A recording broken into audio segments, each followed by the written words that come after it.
So let me give you some of the tips that I give to my home buyers. You might have seen the video that I did how to buy a home, and I recommend you to take a look at it. But now I'm gonna give you the tips that I always give to every client every time the moment to buy comes. First one, as I always say, the first things you have to do is to get pre-approved. But when you get the pre-approval letter, or the mortgage lender, the mortgage broker, or the bank tells you what you can afford, let's make sure that your lifestyle meets with the amount of money that you were approved. What do I mean with this? Listen to me. It's not only about paying the mortgage and your monthly payments on the credit cards or your subscriptions. It's also your lifestyle. You want to make sure that you have enough money every single month to pay the mortgage, to pay all your responsibilities, and have some cash for an emergency, for your living expenses, because you never know what the future holds. So I always recommend you to go and have a seat, understand the numbers that the mortgage broker gave you, and see if those mortgage monthly payments that you have to do meet with the lifestyle you have or you want to keep, with the salary that you receive, and what it's going to be happening in the future that you might need some more money.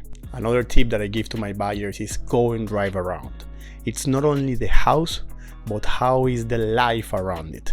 Go at night, go during the day, go during the peak hours, go on the weekends. Remember something, in real estate, the most important thing, what is? Location, location, location.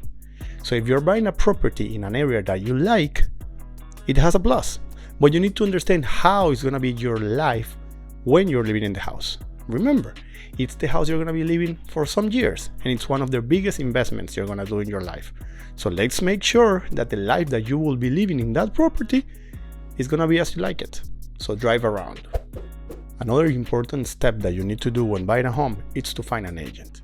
Well, take that agent and ask all the questions you need. And there are two very important to ask them. First, how has been the market in that area that you're about to buy in the past 10 or 15 years? And do the analysis on how has been growing that market. It is important to buy in a market that the prices every year increase. And if you get to see any years that the prices decrease, you need to understand why was the reason on that. Remember, it is a house where you are going to be living, but why don't you also make sure that this house is going to give you some equity in the future? Remember, use the agent that is an expert in that area. They're going to be having more information than an agent that doesn't know the area at all. Another tip I want to share. Please make sure that you have a timeline to buy, to set an offer, and to move in. Remember, if you're living in a rental house, if you're living anywhere you're living, you need to know when you have to move out, and you need to know when you're going to be able to move in.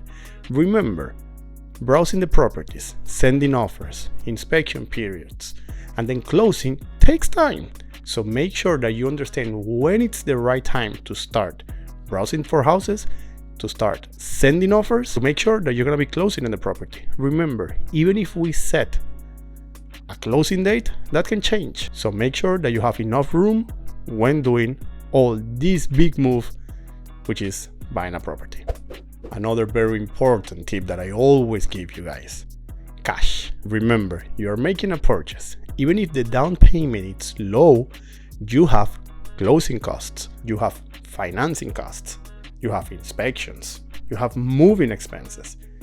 Maybe you have to do some renovations in the property. What if you have to activate the services and they charge you a deposit? What's the amount of reserve that the bank is going to request you to have for this purchase?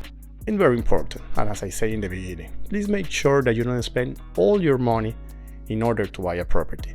Remember, you have a lifestyle and you have to keep some cash for your emergencies, for your living situation, and also for any medical situation that you might have in the future. So make sure that when you buy a property, you have enough funds to cover all the expenses, plus continue with your lifestyle. Talking about cash, what if the appraisal came in low? I have a video regarding appraisals. Take a look at it. If the appraisal come in low, you will have to give more money, more down payment in order to make the purchase of that house that you loved. Make sure you have enough cash when doing the move to buy a property. This tip, it's very good. You want to live in the ugliest house, but in the nicest neighborhood. Remember, everything is about location. Once again, the house, you can update it, you can change it, you can demolish and build a new one. But location is everything. Make sure you live in the area that you want to live, and the area that the prices keep increasing. It doesn't matter how the house it is. You need to make sure you're in the best areas that you can afford. The house can be updated later, but the location cannot. So make sure that if you cannot afford the nicest house, you might have the ugliest one, but in the nicest location. Well guys, these are some of the tips that I always give. I'm gonna be posting more videos for my buyers, sellers, and everything in between. I hope you like them, and see you next time.